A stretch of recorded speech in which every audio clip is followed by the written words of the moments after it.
What's up, Warriors fans, and welcome back to Warriors Latest. As always, I am your host, Max Arizin. Don't forget to like, subscribe, and hit that notification bell if you enjoyed the show today, as I do post new Warriors videos daily, and it does help the channel continue to grow as the season moves along. Now, thinking back to Wednesday's game versus the Rockets, that was easily one of the roughest losses I've seen all season. The Warriors, as you saw and I saw, they had complete control of the game from the get-go. Through the first half, they were looking at it, they were up what? They were up by 3 at the end of the first, and then what was it? At halftime, it was, let's see. They were up, what was it? 12 points at halftime. And just thinking of it, it's just they should have had complete control of this game, yet they let it slip away. And this was one of those games they're not supposed to let slip away, yet it did.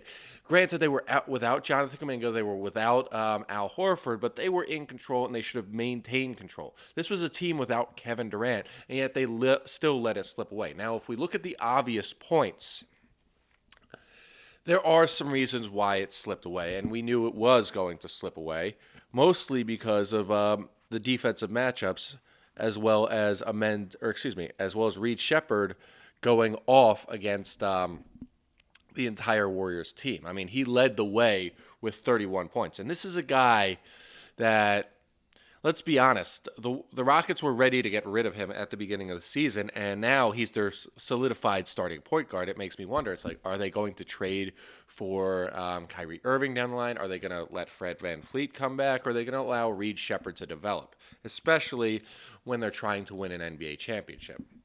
And I'm not entirely sure. But looking at the defensive matchups, that was the biggest issue I saw throughout the game. Because the one thing that always bothered me about this game was it was going to be a Men Thompson, doubles on Steph, and they were going to be just all over him like white on rice, and they were. Now, looking at the score, or looking at the box score, Steph didn't have his best game, mostly because he wasn't the leading scorer for this team. Steph only had 14 points the entire game, and he was 4 for 13 from the field, 2 for 9. 2 for 9 from 3. So we knew that stifling defense and that size advantage really played a big factor into why the Warriors lost and lost that lead. On top of that, I don't believe they played Quentin Post enough minutes. Now, Quentin did have 22, but he should have had at least 30 minutes and more points off of instead of those 5 for 11 that he got. And he spends too much time out at the three-point line. I get that he's supposed to stretch the floor, but at a certain point,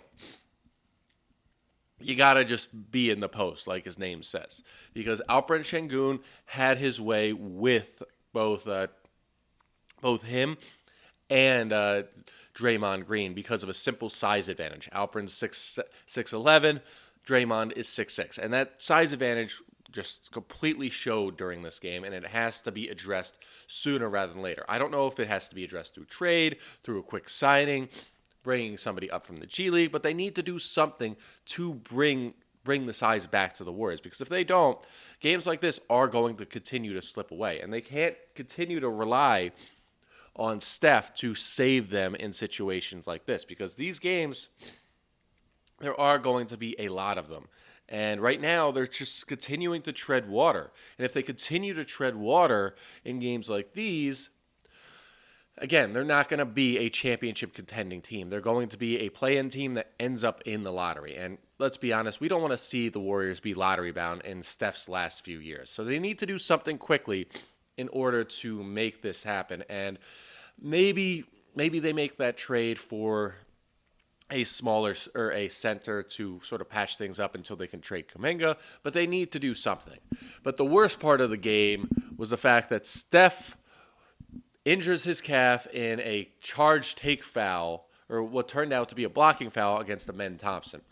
I think general rule of thumb is when your best player is guarding a guy who's 6'9", don't take the charge. You can't risk injury to a guy like Steph. And now Steph is out at least a week, and we don't know what's going to happen with him out, because Steph is the team's leading scorer. He is that court general that the team needs in order to be successful. And after he was out with that illness, we all saw what happened. The Warriors really couldn't get it done. They were treading water. They lost against the Thunder, and They really couldn't put up a fight against anybody. And that's a problem. Now, granted, we do have some easier games coming up aside from the Thunder game, but Steph's out for a full week till next Friday at the earliest, and I don't know. It's very concerning, especially this is another injury that's coming on this season, and excuse me, and it's something or the team itself can't deal with for long stretches of time. Now, can they obviously pick up where they left off and continue to keep the momentum going from time to time? Yes, they can.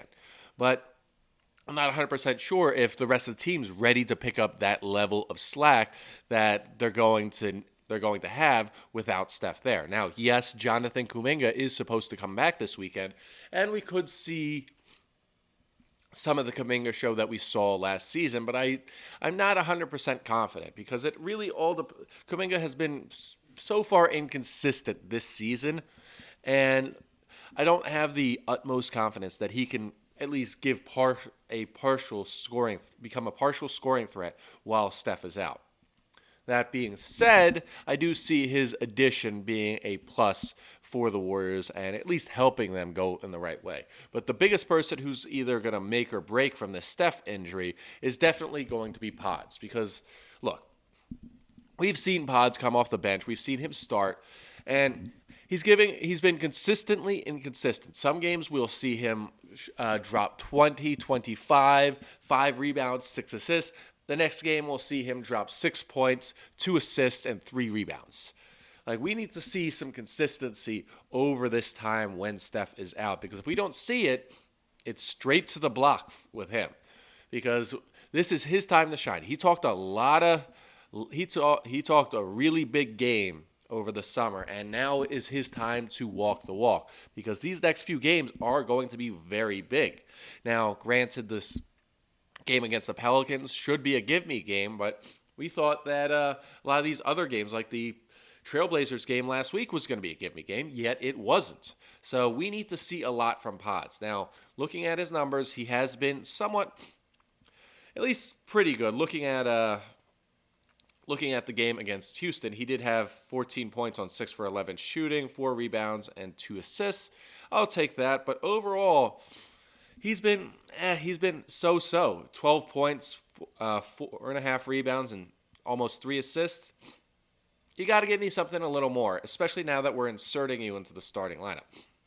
We need him to be that guy who really just takes over and comes in and says, all right, this is my team. I'm going to be that court general, and I'm going to make things happen while Steph is out to show my true value as the future of this franchise. And maybe he does this, maybe he doesn't.